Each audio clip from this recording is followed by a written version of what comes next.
손익계산서를 살펴보죠. 숨은 정보가 많고 변신의 귀재인 손익계산서. 자, 도쿄올림픽 전에 온두라스와 대한민국이 올림픽 예선전을 치르는데요. 대한민국이 3대1로 이겼습니다. 이 경기에 대해 말들이 좀 많았죠. 대한민국의 득점 2골 중 그 심판의 오심, 잘못된 판정 때문에 얻은 골이다. 대한민국이 정말 온두라스보다 그 경기에서 잘했나? 판단하려면, 자, 만약 전문가라면 어느 팀이 더 뛰어난 팀인지를 판정하려면 정상적인 득점력을 제대로 평가해서 판단하겠죠?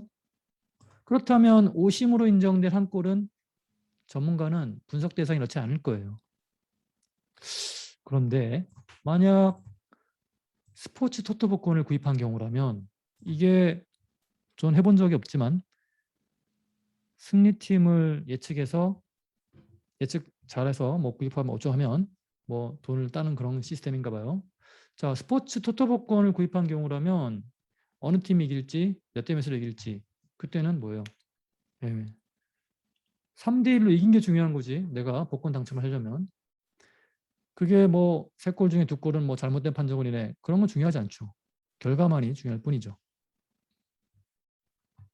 자, 그럴 경우 스포츠 토토 복권 구입할 경우에는 경기 과정이나 뭐 해당 팀의 뭐 득점력, 정상적인 득점력, 그런 건 관심 없고 경기 결과에만 당첨금이 결정되기 때문에 경기 결과가 중요한 거겠죠. 자, 손익계산서와 포괄손익계산서라는 개념을 구분할 줄 아셔야 되는데, 온두라스와의 올림픽 예선전 경기를 계속해서 말씀드리면, 자, 3골 중에 2골을 제외한 한 골만을 대한민국의 성과로 만약 본다고 칩시다. 그러면 이 한 골을 단기순이익이라고 할 수 있는 거예요. 반면 스포츠 토토에서처럼 복권이죠.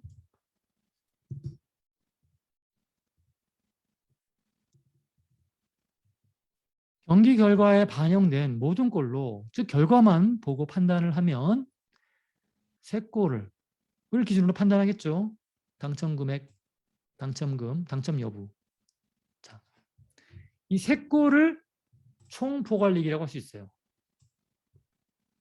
여러분 3골과 한 골은 단기순이익이고 3골은 총포괄이익. 그러니까 총포괄이익은 결국 뭡니까? 그렇죠. 정상적인 어떤 활동을 통한 것뿐만 아니라 어떤 모든 이익을 포괄하는 개념의 이익이라고 볼 수 있는 것이죠. 자, 포괄손익계산서는 경상적이고 실현된 거래로 발생하는 단기순이익뿐만 아니라 비경상적이고 미실현된 거래로 발생하는 이익, 즉 미실현 이익이죠. 포함하는 최종 경영성과예요. 그야말로. 이를 총포괄이익이라고 합니다. 그러면 결국 총포괄이익은 뭐예요? 단기순이익보다 넓은 개념이고, 단기순이익에 비경상적인 손익, 미실현 손익까지 가감한 결과가 바로 총포괄이익인 거예요. 자, 그러면 2020년 삼성전자의 포괄손익계산서를 살펴보죠. 자, 삼성전자의 2020년 단기순이익은요, 15조 6천억 정도 되죠. 그런데 삼성전자는요, 몰라도 됩니다, 여러분. 이 기타 포괄 이익과 기타 포괄 손실이 발생해가지고, 요런 마이너스는 여기 괄호 씌운 게 마이너스라고 했죠? 예. 비경상적이고 뭔가 미실현된 어떤 기타의 손실이 발생한 거야. 그게 얼마입니까? 5,500억 좀 안 되죠.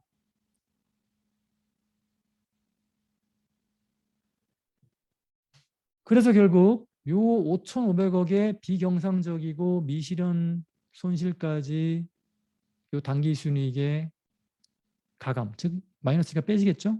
결국 총포괄손익, 즉 총포괄이익이 15조 정도 발생한 거예요. 한 해 동안 2020년. 자, 이 삼성전자의 그래서 요 기타 포괄 손익까지 표현하는, 즉 총포괄 손익까지 표시하는 손익계산서를 포괄 손익계산서라고 그래요. 자, 요 삼성전자의 포괄 손익계산서에서와 같이 회사가 보유하고 있는 뭐 타사 발행 주식의 가격 변동에 의한 미실현 손익. 그러니까 삼성전자가 현금이 많잖아요. 그래서 그 현금을 그냥 쌓아놓은 게 아니라 다른 회사 주식을 매입해서 갖고 있던 거야. 근데 산 가격보다 이 가격이 떨어진 거예요. 실제로 그 주식을 판매한 건 아니잖아요.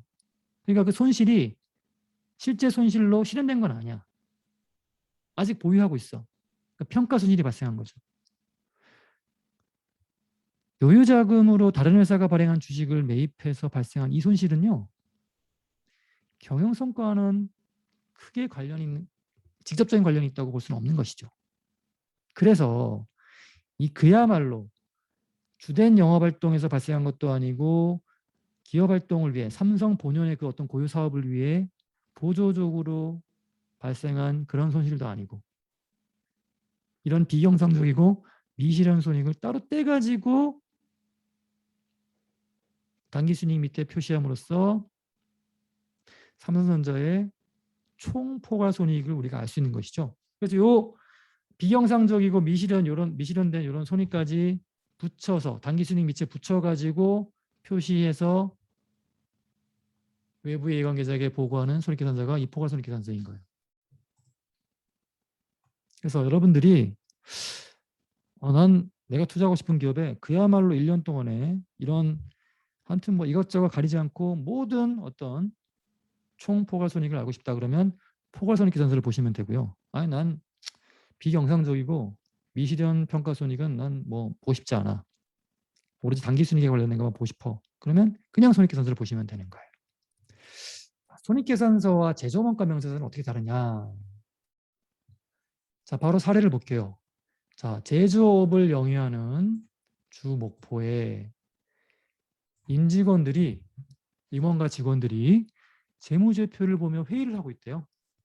자, 마케팅팀에서 작년에 입사해가지고 근무하고 있는 나 신입 직원이 포괄손익계산서의 급여 항목에 대해 의문을 표시합니다. 회의 중에. 아니, 포괄손익계산서의 급여는 175억 원. 그렇죠? 여기 175억 원입니다. 단위가 5억 원이니까. 그런데 이 나신입 직원이 파악하고 있는 이 목포, 자기가 근무하고 있는 회사 목포에 생산직 종사자와 관리직 종사자 총 직원 수가 1,000명인데 아니 그러면 총 급여가 175억 원이고 이걸 1,000명으로 나누면 직원 수 1,000명으로 나누면 직원 1인당 평균 급여가 1년 동안의 급여가 1,500만 원이네? 정확하게 얼마인가요? 1,750만 원인가요? 네. 뭔가 이상하다 이거지. 왜냐하면 분명히 자기가 신입사원임에도 불구하고 이것보다 훨씬 높은 오탄입니다.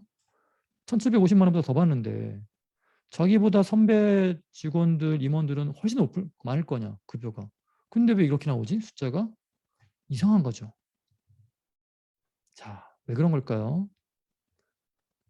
자, 실제 데이터를 제대로 계산해 봤더니 이 주 목포의 임직원 한 명당 평균 급여는요, 6,500이래요.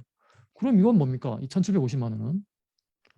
자, 그러면 결론적으로 이 제대로 계산한 일원당 평균 급여 6,500만 원이니까 직원 수가 1,000명이고 하니까 결국 급여 총액은 얼마가 돼야 돼요?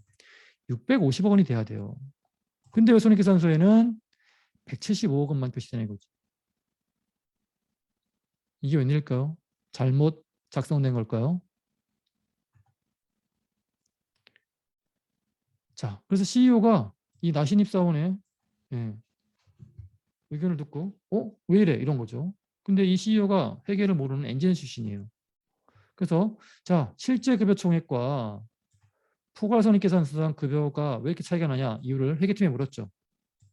자, 그러면 당신이 우리 학생들이 회계팀 팀장이라면 어떻게 답할까요? 자, 이 손익계산서를 잘못 작성한 걸까요? 회계팀이? 실제 급여는 650억 원인데? 아니면 뭐 상여금을 빼고 기록한 걸까? 급여에? 상여금도 분명히 급여인데. 아니면 이번 급여가 제외된 걸까? 아니면 1년이 아니라 분기의 손익계산서였나? 아니면 혹시 뭔가 재무제표를 뭐 단순 실수로 잘못 작성했던가? 아니면 일부러 뭔가 잘못 작성한 건가? 비용을 줄이기 위해. 정답은요. 제대로 작성된 손익계산서예요. 그럼에도 이런 일이 발생할 수 있습니다. 자, 손익계산서의 구조를 단순하게 파악해보면 크게 봐서는 수익에서 비용을 빼서 이익을 보여주는 형식이에요.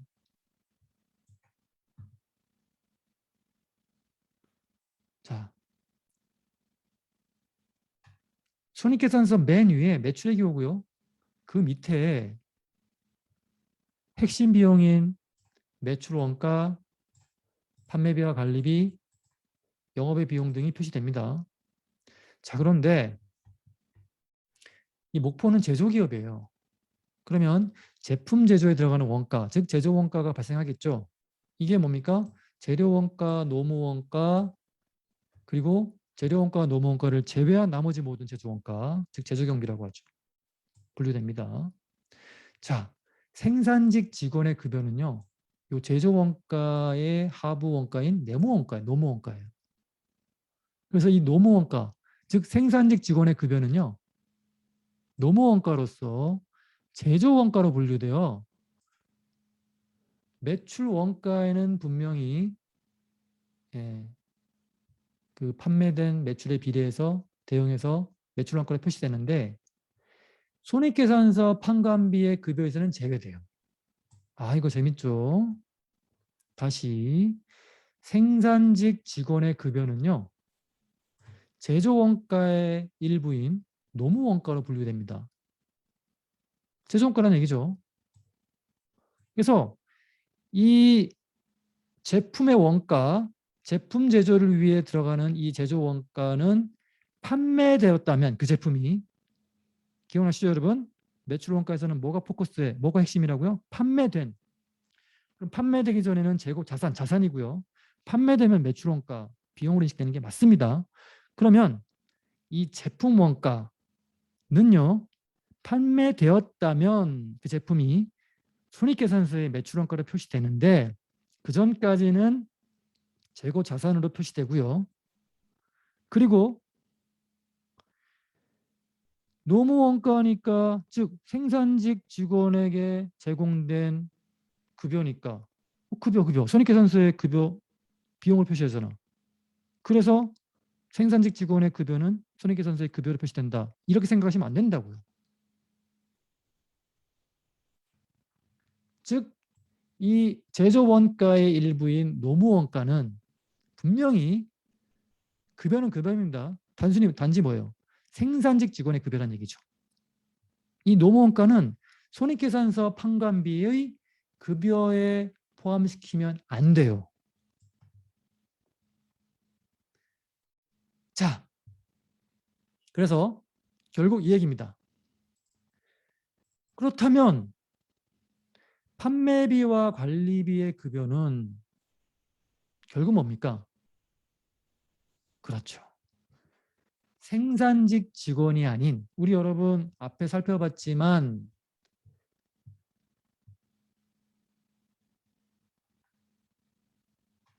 이 목포의 직원은 생산직 직원과 판매직 직원으로 구분되죠. 즉 생산직과 관리직 있죠. 그렇습니다. 관리직 주로 제조와 관련된 관리직이 아니고요. 제조 이외의 어떤 관리직, 그 직원에 대한 그 임직원에 대한 급여만 손익계산서에 판매비와 관리비의 일부인 급여로 표시된다는 거예요. 그러면 생산직 직원에 대한 급여는 손익계산서에 표시되지 않고 그럼 어디에 표시된다는 겁니까? 그렇죠. 같은 급여를 할지라도 생산직 직원에게 지급된 급여는 제조원가로서 영업직 사원이나 관리직 사원의 급여와 구분하고 이 영업직 사원이나 관리직 사원의 급여는 손익계산서의 판매비와 관리비의 일부인 급여를 표시하지만 이 생산직 직원에게 지급된 급여는요. 제조원가 명사서에 표시되는 거예요. 이렇게 제조원가 명사서의 노무비로 여기 보이시죠? 네. 자, 감가상각비도 마찬가지예요. 공장 건물이면 제조와 관련된 자산이죠. 그 공장 건물을 감가상각을 통해 비용으로 인식하는 게 감가상각비인데 이 공장 건물에 대한 감가상각비는 제조 원가로서 본사 건물에 대한 감가상각비와는 구분되는 결론적으로 말씀드리면 이 본사 건물에 대한 감가상각비는 본사 건물에 대한 감가상각비는 손익계산서의 판매비와 관리비로 표시되고요. 그 폴더에 공장 건물에 대한 감가상각비는 제조원가 명세서에 표시되는 것이죠. 같은 감가상각비인데 제조원가와 관련된 감가상각비냐 아니면 영업 또는 판매 및 관리와 관련된 감가상각비냐에 따라서 같은 감가상각비인데 실리는 재무제표가 다른 것이죠. 그리고 둘을 따로 떼어내서 구분하는 것이죠. 자, 그러면 결국 이 제조원가와 관련된 항목을 손익계산서와 따로 구분해서 표시해야 되는 재무제표가 있겠죠. 그게 바로 제조원가 명세서예요. 제조원가의 상세 내역과 흐름을 정리한 장부가 회계장부가 바로 제조원가 명세서인 것이죠. 여러분들 쉽게 생각하면 이런 얘기예요. 아, 손익계산서의 판매비와 관리비는 제조와 관련 없는 그런 비용들이 실리는 거구나. 거꾸로 제조원가 명세서에 실리는 그런 원가들은 판매나 관리와 상관없는, 즉 제조와 관련된 어떤 원가들이 실리는 회계장부구나 라고 이해하시면 돼요. 자, 그래서 결국 여러분 앞서와 같은 그 나신입과 CEO야 그런 착각을 하지 않으려면 어떻게 해야 돼요? 제조기업의 경우에는요. 경영성과를 제대로 파악하려면 손익계산서뿐만이 아니고 뭐까지 봐야 되는 거예요? 그렇죠. 제조원가 명세서까지 봐야 되는 거예요. 근데 여러분 나중에 이 재무제표를 공짜로 쉽게 파악할 수 있는 방법을 알려드릴 텐데 이 제조원가 명세서는요. 회계장부의 하나인데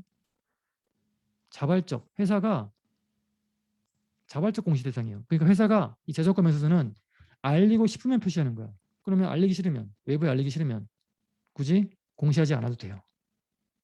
그래서 이 제조원가 명세서는요.